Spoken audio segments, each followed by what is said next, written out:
Eee, oke, sebelumnya, eee, izin memperkenalkan diri, nama saya Aditya Gamaliel, saya melakukan penelitian untuk, membahas temuan analisis distribusi frekuensi untuk role sharing intention dan performance. Sebelum terima kasih dulu telah meluangkan waktu Kak Rista. Mungkin pertama boleh perkenalkan diri, lalu memberitahu sedikit tentang peran dan tanggung jawab di organisasi Kak Rista. Oke. Perkenalkan, nama saya Cornelia Arinsa Rizkita. Saat ini saya kerja sebagai supervisor operasional di PT Adi Makmur Sentosa, bagian dari OT Group. Kalau untuk peran dan tanggung jawabnya sih sehari-hari sih lebih ke ngelola kegiatan operasional kayak mengurus gudang, operasional kiriman barang, terus juga supervisi staff kayak admin, kepala gudang, terus supir dan kasir, sama paling memantau kebersihan depo wilayah sih, gitu aja. Oke, mungkin sekarang kita lanjut aja ke ke topik pertama ya, tentang role sharing intention atau berbagi pengetahuan. Mungkin pertanyaan pertama, jadi kan berdasarkan hasil survei kami itu menemukan bahwa responden itu umumnya memiliki niat positif terhadap berbagi pengetahuan. Mungkin dapatkah Anda menjelaskan mengapa hal ini terjadi?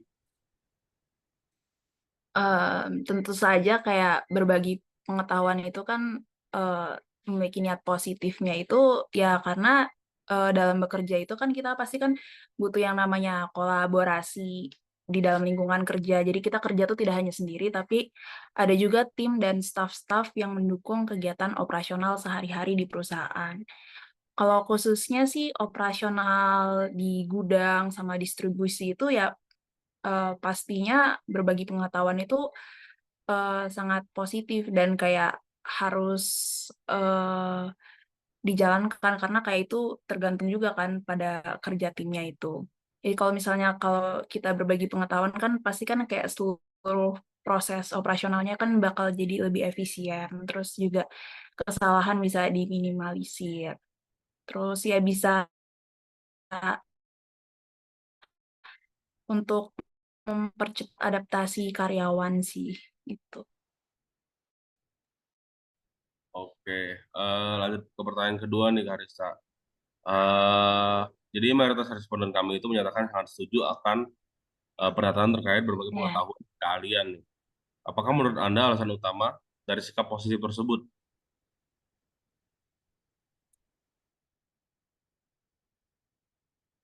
Bagi pengetahuan kayak teknis sehari-hari dan keahlian itu kan, penting untuk menjaga kelancaran kerja, terus kayak proses operasional kayak distribusi nyimpan barang, pengiriman, laporan, itu kan, tentunya ada SOP, yang harus kita jaga.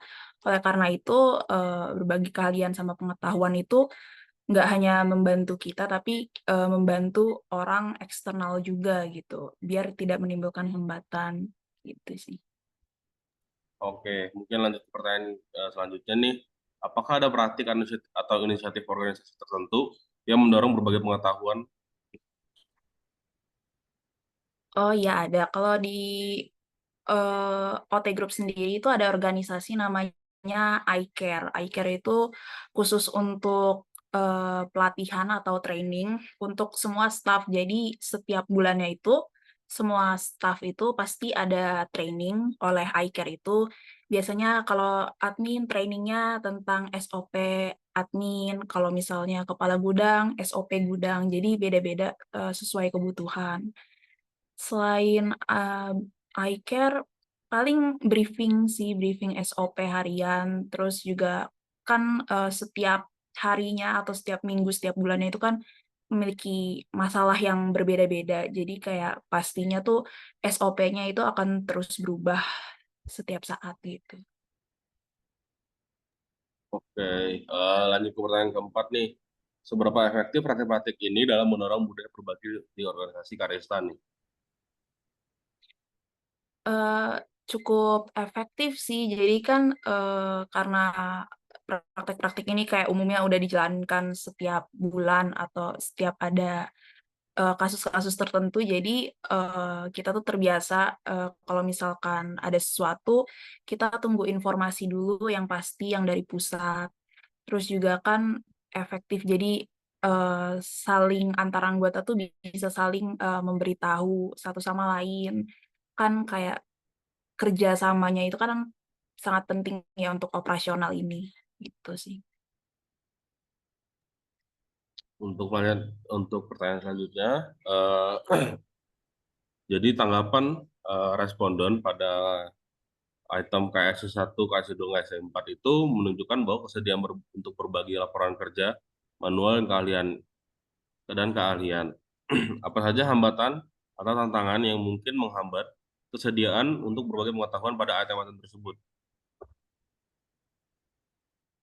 Mmm, paling kalau misalnya di operasional hambatannya itu, kita kan saling koordinasi satu sama lain. Jadi ketika ada salah satu bagian divisi yang, istilahnya tidak tepat waktu gitu, jadi pasti itu akan berpengaruh ke operasional ke belakangnya gitu. Jadi kayak misalnya salah satu bagian, telat atau lupa memberikan sesuatu, jadi untuk nyusun laporan dan kayak mengatur kiriman dan sebagainya itu pasti akan mundur jadwalnya. Kurang lebih itu sih. Oke, sekarang kita lanjut ke topik selanjutnya Kak Arista ya, yaitu kinerja inovatif atau inovatif performance nih. Jadi pertanyaan pertama, persepsi kinerja inovatif dalam organisasi itu tampaknya baik nih. Faktor apa yang mungkin berkontribusi pada tingkat inovasi yang dirasakan ini? Kalau faktor yang kontribusi kalau di lingkungan operasional mungkin, apa ya, budaya berbagi pengetahuan, terus kebutuhan untuk efisiensi tinggi sama, diskusi dan feedback harian lumayan berkontribusi sih untuk inovasi. Oke, lanjut ke pertanyaan kedua, apa saja hambatan atau tantangan yang potensial yang mungkin menghambat tingkat inovasi yang lebih tinggi? Mungkin kalau misalnya di operasional di kita, perusahaan distribusi, itu kan, cukup frekuensi untuk masalah-masalah yang terjadi itu kan cukup sering. Jadi kayak untuk karyawan sendiri itu dia lebih fokus untuk menyelesaikan masalah yang ada dibandingkan berpikir untuk, jangka panjang untuk mencegah masalah. Dan kayak masalahnya itu kan sebenarnya kan balik lagi ke SOP. Jadi kita nggak bisa merubah inovasi atau apapun karena kita harus, bergantung dari SOP dari pusat gitu. Oke, pertanyaan ketiga, apakah ada area spesifik di mana organisasi dapat meningkatkan kemampuan inovatifnya? Kalau kemampuan inovatif mungkin, cross training kali ya antar tim atau antar divisi. Jadi, misalkan, admin itu dibagi jadi 2, ada admin entry, admin manual. Dan kayak mereka itu job desk-nya berbeda, tapi kayak dengan cross training itu mungkin inovatifnya adalah mereka jadi, bisa saling tahu job desk satu sama lain. Jadi ketika ada satu orang miss, 2 miss, itu nggak akan keundur lama gitu untuk, operasionalnya nggak akan terganggu gitu. Paling itu aja sih. Untuk pertanyaan selanjutnya, Karista, eh,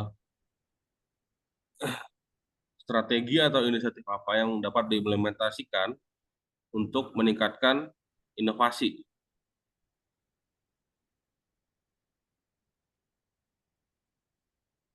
Untuk meningkatkan inovasi, mungkin, sebenarnya di iCare, programnya itu dia pasti setiap habis training dia akan menyumbang feedback.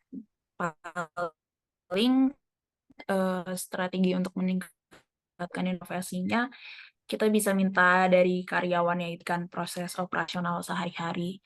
Terus kalau inovasi lain mungkin kurang lebih sih udah diselesaikan sama iCare sih ya, karena kan dia udah seperti workshop-workshop yang kita sering temui di kuliah. Paling, eee, mentoring sih, mentoring 2 arah kayak senior dan junior itu kan Mungkin kan kadang ada gap, tapi kan pasti harus ada pertukaran ide antara keduanya itu. Seperti itu. Oke. Pertanyaan terakhir untuk topik inovatif performance.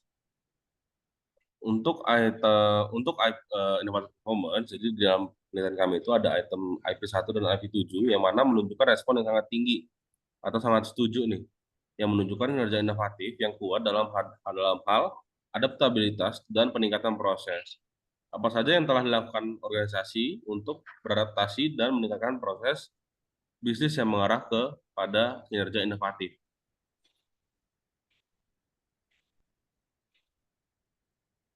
Kalau di organisasi saya sendiri, khususnya di distribusi, di mana SOP itu kan jadi kuncian utama kita, paling kita itu update SOP secara berkala. Jadi kita beradaptasi sesuai dengan masalah yang ada, kasus-kasus yang ada, kemudian juga adaptasi sama teknologi. Jadi sekarang ini kita tuh udah memiliki aplikasi berbasis Linkpot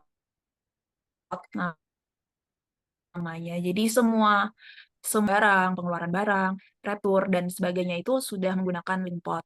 Kemudian selain Linkpot kita juga ada menggunakan Excel sih untuk rekap data yang lain yang tidak bisa direkap di Linkpot. Kurang lebih itu aja sih. Sorry Karissa, tadi ada aplikasi berbasis Linkpot ya tadi. Kalau tadi putus-putus. Iya, namanya Oh, Linkpot. oke. Oke, sekarang kita lanjut ke topik selanjutnya, tentang keterkaitan antara berbagai pengetahuan dan kinerja inovatif. Untuk pertanyaan pertama, apakah Anda pikir ada hubungan antara berbagai pengetahuan dan kinerja inovatif? Iya, menurut saya berbagi pengetahuan itu ada hubungan yang cukup erat sama kinerja inovatif. Jadi kayak ketika informasi atau pengalaman dan prakteknya itu sudah dibagikan secara terbuka antara divisi satu sama yang lain, itu akan menciptakan lingkungan yang mendukung kolaborasi, pemecahan masalah, dan meningkatkan inovatif. Gitu. Oke, selanjutnya pertanyaan kedua, bagaimana berbagai pengetahuan dapat berkontribusi pada peningkatan inovasi ini? Menurut saya pasti lumayan meningkatkan inovasi sih, karena kan kayak berbagi pengetahuan kan bantu memberikan ide-ide baru yang mungkin awalnya cuma divisi ini yang tahu, tapi setelah berbagi pengetahuan kan divisi lain juga tahu dan kayak cari masalahnya, cari solusi dari masalah itu bersama-sama. Terus juga kayak proses trial error itu juga mempercepat proses trial error. Jadi kayak bisa langsung aja nanya nih ke seniornya. Terus juga berbagi pengetahuan kan juga mendorong kerjasama sinergi antar divisi dan timnya. Jadi dia memiliki pendekatan baru yang lebih efisien atau praktis. Sama dengan berbagi pengetahuan juga kan kita bisa meminimalisir kesalahan-kesalahan yang sebelumnya telah dilakukan. Oke, mungkin selanjutnya, apakah ada contoh spesifik bagaimana berbagai pengetahuan telah menghasilkan solusi inovatif atau meningkatkan hasil organisasi ini, Pak?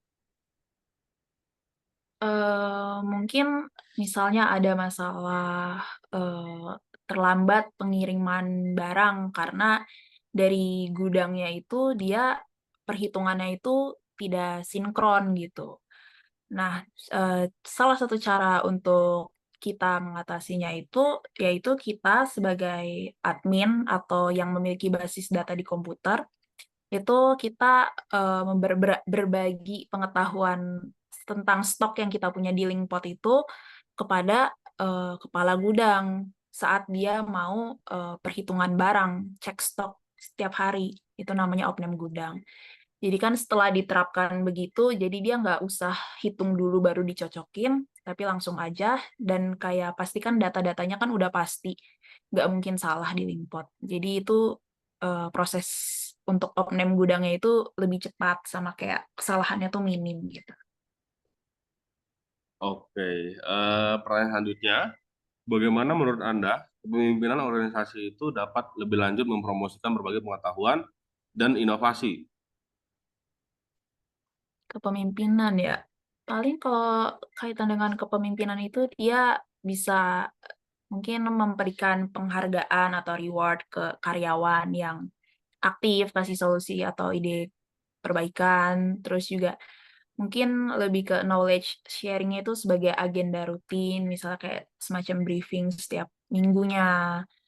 Terus kepemimpinan kan juga mendorong saya sebagai pemimpin untuk, berusaha menjadi role model untuk, staff-staff saya gitu. Jadi lebih terbuka terhadap informasi, terus juga aktif dengerin, masukan-masukan atau ide dari, staff. Udah sih. Pertanyaan selanjutnya, apa saja resiko atau tantangan potensial yang terkait dengan peningkatan berbagai pengetahuan? Bagaimana yang dapat dikurangi?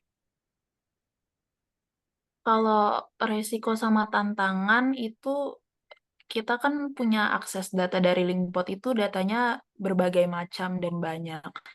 Paling takutnya disalahgunakan informasinya karena tidak semua bagian itu boleh tahu informasi ini gitu. Jadi misal divisi penjualan, tidak boleh tahu informasi-informasi beberapa hal gitu yang ada di Linkbot. Jadi kayak di Linkbot itu dibagi per porsi per divisinya.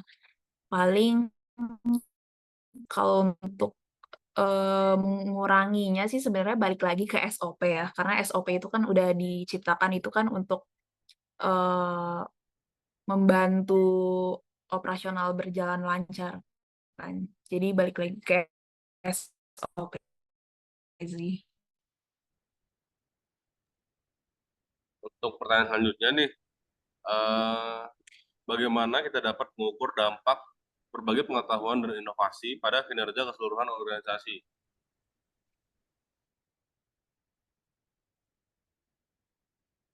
Cara ngukurnya paling dari jumlah kesalahan kerja, apakah dia setelah berbagi knowledge sharing itu, dia kesalahan kerjanya itu apakah semakin meningkat atau menurun. Kemudian misalnya ada ide baru, SOP baru diterapkan, apakah prosesnya itu jadi lebih, sebelum dan sesudahnya itu apakah jadi lebih cepat atau tidak. Terus kan kalau misalnya dari karyawan sendiri kan kalau misalnya sering berbagi kan pasti kan, jadi lebih lancar operasionalnya, feedback-feedback dan sebagainya sih. Mungkin kita langsung topik selanjutnya ya, yaitu budaya kewirausahaan. Langsung aja ke pertanyaan pertama, sejauh mana budaya kewirausahaan berperan dalam keberhasilan perusahaan Anda? Bisakah Anda menjelaskan secara lebih rinci bagaimana budaya kewirausahaan diterapkan pada praktik sehari-hari di perusahaan? Kalau budaya kewirausahaan, paling ini sih bertindak, proaktif dalam menyelesaikan masalah operasional. Karena kan meskipun kita, saling bekerja sama, pasti kan ada aja, masalah-masalah operasional yang sebenarnya kan bisa, diselesaikan sendiri gitu. Jadi paling, berani proaktif, mengambil inisiatif tanpa harus, menunggu perintah dari atasan gitu. Misalnya, sehari-hari itu misalnya pas opening gudang, dia tuh saya tuh tidak perlu, memberitahu untuk pengaturan layout barang dan lain-lain. Karena pastinya dia sendiri juga eee, udah berpengalaman dan saya juga percaya pada dia gitu sih. Untuk pertanyaan selanjutnya, yaitu mengapa budaya kewirausahaan itu dianggap penting dalam perusahaan Anda? Bagaimana budaya ini berkontribusi pada peningkatan inovasi dan produktivitas? Menurut saya penting soalnya budaya kewirausahaan itu dia membentuk, budaya kerja yang tangkas, yang kayak cepat, mampu beradaptasi cepat terhadap perubahan pasar atau kebutuhan operasional sih, gitu. Oke, pertanyaan ketiga nih, pertanyaan terakhir dari topik yang budaya kewirausahaan. Bagaimana perusahaan Anda dapat merencanakan dan mengukur keberhasilan penerapan budaya kewirausahaan. Apakah ada KPI yang digunakan untuk memantau perkembangan budaya ini atau gimana? Kalau KPI ada sih, cuma KPI itu biasanya digunakannya sih oleh operational manager, jadi itu tidak di-share-kan ke operational supervisor. Kalau evaluasi individu dan tim itu setiap bulan ada paling lebih ke absensi dan ada feedback-feedback dari iCare training itu sih. Oke, sekarang ke topik selanjutnya nih ada perilaku kinerja inovatif. Untuk langsung aja pertanyaan pertama, sejauh mana perilaku kinerja inovatif berperan dalam keberhasilan perusahaan Anda? Bisakah Anda menjelaskan secara lebih rinci bagaimana praktik perilaku kerja inovatif di perusahaan Anda? Kalau inovatif mungkin bisa kali ya pakai contohnya yang Linkpot tadi. Misalnya dulu kan kita, basis Linkpot itu kan tidak semua tahu aksesnya dan kayak masih versi yang lama itu, eee, pokoknya intinya semuanya, hanya admin dan kayak supervisor dan operasional yang front end aja yang boleh tahu. Kalau yang back end kan agak kurang, jadi lebih ke manual. Cuma ya kalau misalnya Linkpot dianggap sebagai kerja inovatif itu, jadi kan lebih efisiensi kerjanya lebih meningkat jauh sih setelah pakai Linkpot itu.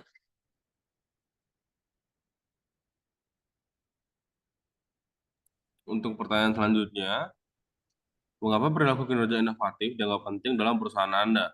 Bagaimana perilaku ini berkontribusi pada peningkatan inovasi produktivitas? Mungkin lebih ke ini sih ya, jadi kan kita menghadapi masalah sehari-hari itu, untuk penyelesaiannya itu kita tidak hanya menunggu perintah dari atasan, tapi kita juga membentuk budaya kerja yang berbasis solusi. Jadi kita juga mengambil feedback-feedback apa yang harus dilakukan dan masukan dari, bawahan gitu. Itu sih. Oke, sekarang kita pindah ke pertanyaan ketiga.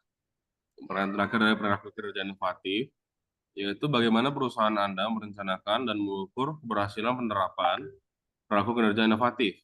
Apakah ada indikator utama atau KPI yang digunakan untuk memantau perkembangan perilaku ini, Kak? Sebenarnya sih, eee, untuk pengukurannya itu nggak terlalu ada sih, paling dari KPI sih. KPI, cuma kan balik lagi, yang KPI itu yang tahu cuma manajer. Kalau untuk saya sendiri paling, evaluasi-evaluasi dari atasan maupun bawahan. Kita juga kan setiap bulan itu ada rapat, namanya rapat DWM, itu kita juga, membahas kasus-kasus, masalah yang terjadi, kemudian, penyelesaian dan solusinya gimana. Mungkin pengukurannya dari situ sih. Sekarang kita mungkin move ke topik selanjutnya nih, yaitu literasi digital. Langsung ke pertanyaan pertama, berapa penting literasi digital bagi karyawan di perusahaan Anda, dan apakah ada upaya untuk mengukur tingkat literasi digital karyawan di perusahaan Anda? Kalau literasi digital lumayan sangat penting sih karena, sekarang ini kita untuk operasional gudang, distribusi, terus kayak ke supir, kiriman, admin, kasir, dan lain-lain itu kita kan udah menggunakan Linkpot, which is itu kan digital ya. Jadi nggak bisa lepas gitu dari alat bantunya itu, dari Linkpot atau Excel. Kalau untuk, pengukurannya sih belum ada sih, paling, ya dirasakan aja pengaruhnya terhadap operasional sehari-harinya gimana. Tapi sejauh ini sih Mungkin, udah berjalan sih. oke. Untuk pertanyaan selanjutnya, mengapa literasi digital itu dianggap penting dalam sebagai keterampilan yang krusial dalam perusahaan Anda? Bagaimana perusahaan mendorong berbagai pengetahuan dan pembelajaran di antara karyawan terkait dengan literasi digital? Kenapa dianggap krusial? Ya karena, secara nggak langsung dia membantu karyawan kita bekerja lebih cepat dan akurat sih. Bahkan maksudnya dengan bantuan Linkpot sebagai alat digital aja kadang-kadang ya ada saja kan, karyawan yang suka, apa namanya, tidak memperhatikan meskipun sudah dibantu Linkpot. Jadi, literasi itu sangat penting dan itu juga mempermudah koordinasi antar tim kan. Udah sih kalau perusahaan mendorongnya paling ya dibiasakan aja sih dari Linkpot, tapi kan itu juga udah dari dulu-dulu. Jadi sudah sudah oke sih, udah berjalan untuk sekarang. Untuk pertanyaan selanjutnya nih Kak, bagaimana perusahaan Anda merencanakan dan mengukur literasi digital karyawan? Apakah ada KPI yang digunakan untuk memantau pengembangan literasi digital tersebut?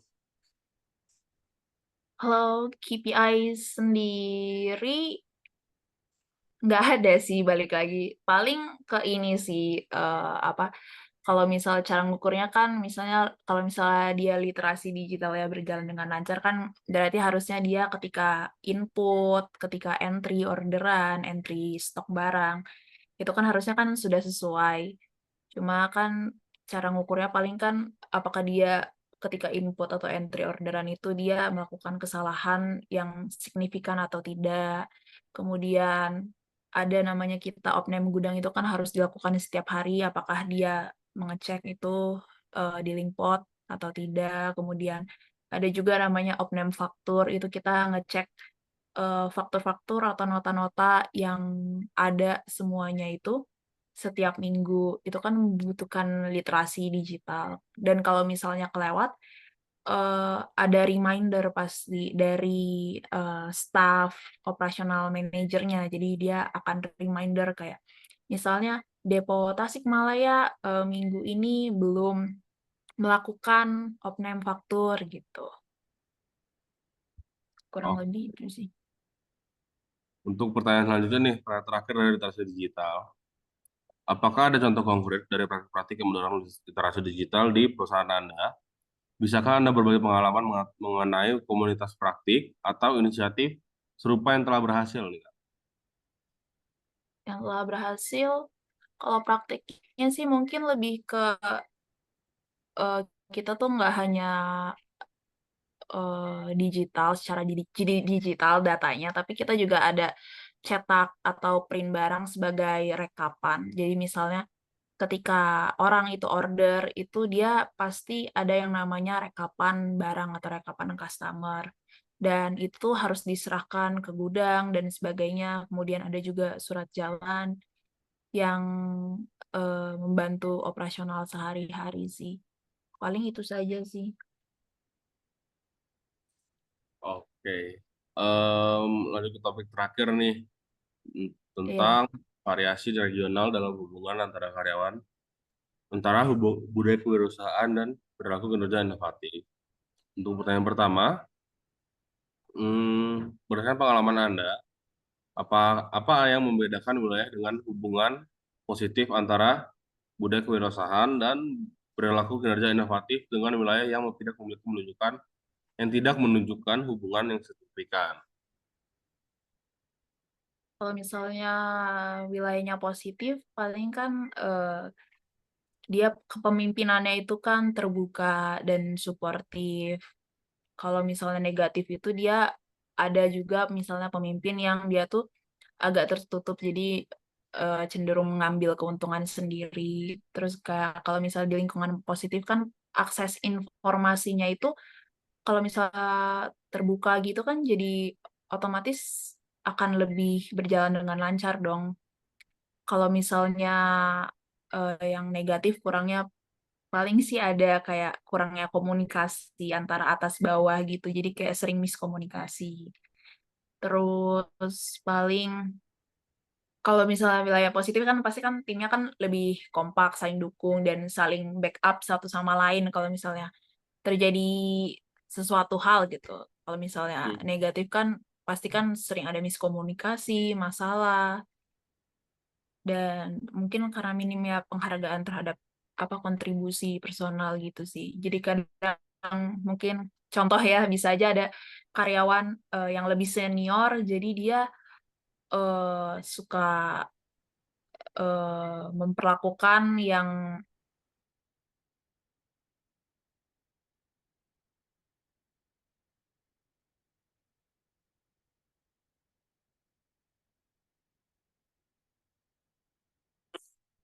Halo, Karista?